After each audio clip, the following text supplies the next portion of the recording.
স্বামী স্ত্রী 50,000 টাকা করে বেতন পায়। সন্ধ্যাবেলা স্বামী স্ত্রী দুজন বাসার মধ্যে ঢুকলেন। স্বামী একটু ঘামায়া গেলেন, স্ত্রীকে ডাক দিয়া কও, বিবি আমার, অফিসের মধ্যে কাজ করলাম, সারা দিন ঘামায়া গেলাম গো বিবি, খানা পিনা পরে খাবো, একটু মশারি টানায়া দাও, মশার জ্বালা বসতে পারে না। কথা বুঝবেন, বুঝেন কথা? এবার স্ত্রী ডাক দিয়া কয়, স্বামী তোমার চেয়েও বেতন আমার কম না, তোমার 50, আমারও 50। মশারি যদি টানাইতে হয় স্বামী তুমি টানাই আলো। এবার স্বামী চিন্তা করলো না, এত আজরাইলের মতো কথাবার্তা বলে, কৌশলে সাইজ করতে হবে। এবার ডাক দিয়া কয়, বিবি গো, তোমার মশারি টানাবার দরকার নাই, আমারও মশারি টানাবার দরকার নাই, তাহলে কি করতে হবে? এবার স্বামী ডাক দেয়া কয়, বিবি তুমি আমি দুজন কথা বন্ধ করে দিব, যে আগে কথা বলবে সে মশারি টানাবে। যে আগে কথা বলবে সে কি করবে? মশারি টানাবে, এর আগে কেউ মশারি টানাবে না। এবার চোরের দল সুযোগ পেয়ে গেল, দোনো স্বামী স্ত্রী 1 লক্ষ টাকা বেতন পাই, মাসে চুরি করার সুযোগ পাই না। আজকে ঢোক, কে কোথায় আছে ঢোক।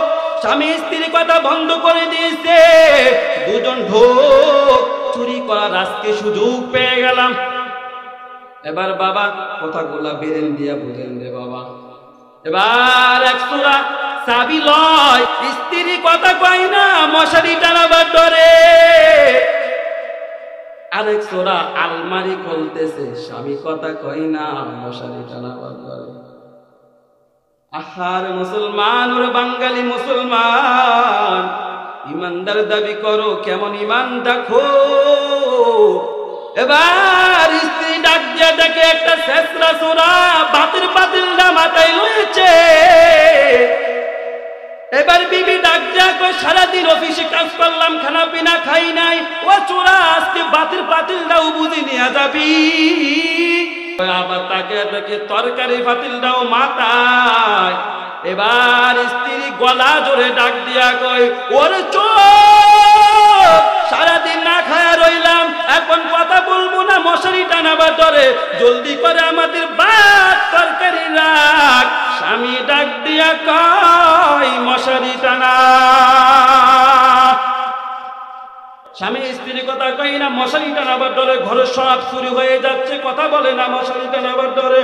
ওরে বাংলাদেশের মুসলমান, আজকে আপনাদেরকে দায়িত্বহীন ভাষায় বলে যায়, এই টুপি মাথায় দিয়েছি, পাঞ্জাবি গায়ে দিয়েছি রে বাবা, কোরআন পড়েছি, হাদিস পড়েছি, চুপ করে থাকবো, এর মাঝখান দিয়ে বেঈমানরা কোরআনের বিরুদ্ধে কথা বলবে, কথা বলবো না মার খাওয়ার ডরে। এর মাঝখান দিয়ে বেঈমানরা নবীর বিরুদ্ধে কথা বলবে, কথা বলবো না জেলখানা যাওয়ার ডরে। এর মাঝখান দিয়ে বেঈমানরা কোরআনের বিরুদ্ধে কথা বলবে, নবীর বিরুদ্ধে কথা বলবে, মাদ্রাসার বিরুদ্ধে কথা বলবে, শিক্ষা প্রতিষ্ঠানের মধ্যে মানুষকে বানর বানিয়ে দিবে।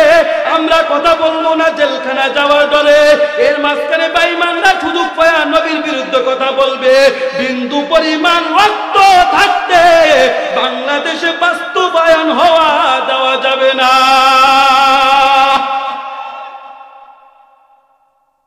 আজকে তাকায় দেখো রে বাবা, মুসলমান দাবি করো, সামনে দিয়া বেঈমানরা আমার নবীর বিরুদ্ধে কথা বলে যায় রে বাবা।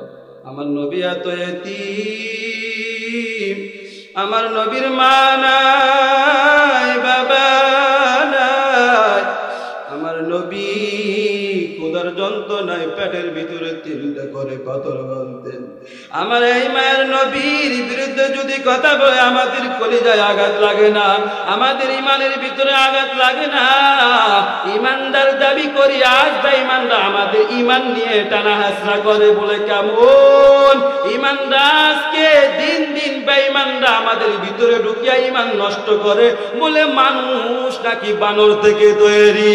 নাউযুবিল্লাহ বলে, মানুষ কখনো বানর থেকে তৈরি হইতে পারে না।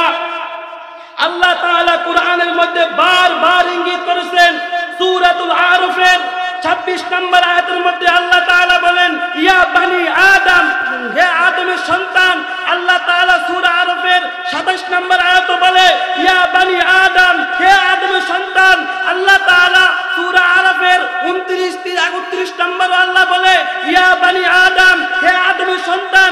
আল্লাহ তাআলা সূরা আরফের 35 নম্বর আয়াতে বলে ইয়া বানি আদম, হে আদমের সন্তান। আল্লাহ বারবার বলেছেন আদমের সন্তান। আজ আমাদেরকে আমাদের শিক্ষা সিলেবাসের ভিতরে শিক্ষা দেওয়া হয় আমরা নাকি বানরের সন্তান, আমরা দায়িত্বহীন ভাষায় বলি আমরা আমাদের বাবা আছে, আমাদের বাবা মানুষ, আমরা বিশ্বাস করি। তোমরা যারা বলো মানুষ বানর থেকে হয়েছে, তোমরাই বানরের বাচ্চা, ঠিক কিনা জোরে বলে। আমাদের বাবা মানুষ। আল্লাহ তাআলা কোরআনের মধ্যে বলে ইয়া আইয়ুহান নাস, হে মানুষ, না বলছে ইয়া আইয়ুহাল বানর, বলছে আমরা বানরের সন্তান না, আমাদের নবীও মানুষ, আমরাও মানুষ। তোমরা যারা আমাদের সন্তানদেরকে শিক্ষা দিচ্ছ যে মানুষ বানর থেকে তৈরি, আমরা বুঝার বাকি নাই, তোমরা নিজেরাই বানরের সন্তান। চিল্লায় বলেন ঠিক কিনা? বুঝার বাকি নাই, তোমরাই বানরের সন্তান। ইমানদার দাবি করবেন জান্নাতে চলে যাবেন, এত সহজ না জান্নাতে চলে যাওয়া।